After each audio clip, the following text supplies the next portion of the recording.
നമസ്കാരം, ഞാൻ doctor Harshita, CM hospital വടകരയിലെ പീഡിയാട്രിഷ്യനാണ്. ഞാൻ ഇന്ന് നിങ്ങളുടെ മുമ്പിൽ ഇരിക്കുന്നത് നിങ്ങൾക്ക് എല്ലാവർക്കും, എല്ലാ പാരൻസിനും ഈടായിട്ടുള്ള സംശയം തീർക്കാനാണ്. JE വാക്സിൻ അഥവാ ജാപ്പനീസ് എൻസെഫലൈറ്റിസ് എന്നുള്ള വാക്സിനെ പറ്റിയാണ്. ആദ്യമായിട്ട് എന്താണ് ജാപ്പനീസ് എൻസെഫലൈറ്റിസ്? ഇതൊരു വൈറൽ അസുഖമാണ്, വൈറൽ എൻസെഫലൈറ്റിസ് ആണ്. നമ്മുടെ തലച്ചോറിനെ ബാധിക്കുന്ന ഒരു അസുഖമാണ്.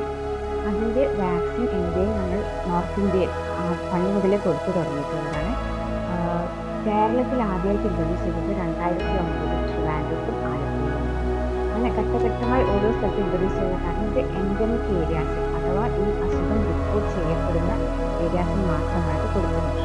അതുകൊണ്ടാണ് അങ്ങനെ ഓരോ സ്ഥലത്തായിട്ട് കൊടുക്കുന്നത്. ലാസ്റ്റ് ഫ്യൂ ഇയേഴ്സായിട്ട് കോഴിക്കോടും മലപ്പുറം ജില്ലയിലും ഇത് റിപ്പോർട്ട് ചെയ്യപ്പെട്ടതിൻ്റെ ഭാഗമായിട്ടാണ് ഇവിടെ നമ്മളിപ്പോൾ വാക്സിൻ സർക്കാർ ഇൻട്രൊഡ്യൂസ് ചെയ്യാൻ. ഇത് ഒരു സേഫ് വാക്സിനാണ്, ഇനാക്ടിവേറ്റഡ് അഥവാ കിൽഡ് വാക്സിനാണ്. ഇതിനെക്കൊണ്ട് കുട്ടികൾക്കൊരു പാർശ്വഫലം വരികയും അങ്ങനെ ഒന്നുമില്ല. ഇത് വാക്സിൻ എടുക്കാൻ പറയാനുള്ള കാരണം ജാപ്പനീസ് എൻസെഫലൈറ്റിസ് എന്ന് പറഞ്ഞാൽ ഒരു സീരിയസ് അസുഖമാണ്, ഒരു ബ്രെയിനിനെ ബാധിക്കുന്ന അസുഖമാണ്. അതിൻ്റെ കേസ് ഫെറ്റാലിറ്റി റേറ്റ് എന്ന് പറയുന്നത് 30% ആണ്.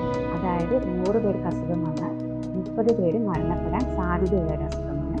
രക്ഷപ്പെടുന്നതിൽ തന്നെ ന്യൂറോളജിക്കൽ സെക്കുലർ അഥവാ നാഡീ ഞരമ്പുകളുടെ വൈകല്യം ഉണ്ടാകാനുള്ള സാധ്യത കൂടുതലാണ്. ഇത് കാര്യമായിട്ട് ബാധിക്കുന്നത് 15 വയസ്സിൽ താഴെയുള്ള കുട്ടികളെയാണ്. അതുകൊണ്ടാണ് 1 മുതൽ 15 വയസ്സ് വരെയുള്ള കുട്ടികൾക്ക് ഈ വാക്സിൻ നിർബന്ധമായും എടുക്കണമെന്ന് സർക്കാർ പറയുന്നത്. ഇത് നമ്മൾ ആദ്യമായിട്ട് മാസ് ക്യാമ്പയിനിലൂടെയാണ് ഇൻട്രൊഡ്യൂസ് ചെയ്യുന്നത്. അതായത് 1 മുതൽ 15 വയസ്സ് വരെയുള്ള കുട്ടികൾക്ക് ആദ്യം കൊടുക്കും. തുടർന്ന് ഇത് നമ്മൾ റുട്ടീൻ ഇമ്മ്യൂണൈസേഷൻ്റെ ഭാഗമായി 9ാം മാസത്തിലും 1.5 വയസ്സിലും കൊടുക്കും. ഈ വാക്സിൻ സേഫ് വാക്സിനാണ്. അതുകൊണ്ട് അങ്ങനെ കാര്യപ്പെട്ട പാർശ്വഫലങ്ങളൊന്നും ഉണ്ടാവില്ല. ഇന്നലെ ഒരു പാരൻറ്റിനെ വിളിച്ചു ചോദിച്ചു, ഇത് എടുക്കുന്നത് കാരണം കണ്ണിൻ്റെ കാഴ്ച നഷ്ടപ്പെടുന്നത് ഒരു വാട്സപ്പ് മെസ്സേജിൽ കണ്ടിട്ടുണ്ട്. ഇങ്ങനെ ഈ ഫേക്ക് മെസ്സേജസ് വാട്സപ്പ് മെസ്സേജസ് ഒക്കെ പറഞ്ഞു വിടുന്നത് ഇതിനെപ്പറ്റി ഒരു ബുദ്ധിയും വിവരവും ഇല്ലാത്ത ആൾക്കാരാണ്. അപ്പോൾ നിങ്ങൾക്ക് എന്തെങ്കിലും സംശയം ഉണ്ടെങ്കിൽ നിങ്ങളുടെ നിങ്ങൾക്ക് അറിയാവുന്ന ഒരു പീഡിയാട്രിഷ്യനെ കണ്ട് നിങ്ങളുടെ സംശയം തീർക്കാം. എന്നിട്ട് ഈ വാക്സിൻ എടുക്കാം. ഇങ്ങനത്തെ പല ഫേക്ക് മെസ്സേജസ് കാരണം നമ്മുടെ കുട്ടികൾക്ക് കിട്ടേണ്ട കാര്യപ്പെട്ട ഒരു വാക്സിൻ കിട്ടാനുള്ളൊരു ഓപ്പർച്യൂണിറ്റി നമ്മൾ ഒഴിവാക്കരുത്. Thank U.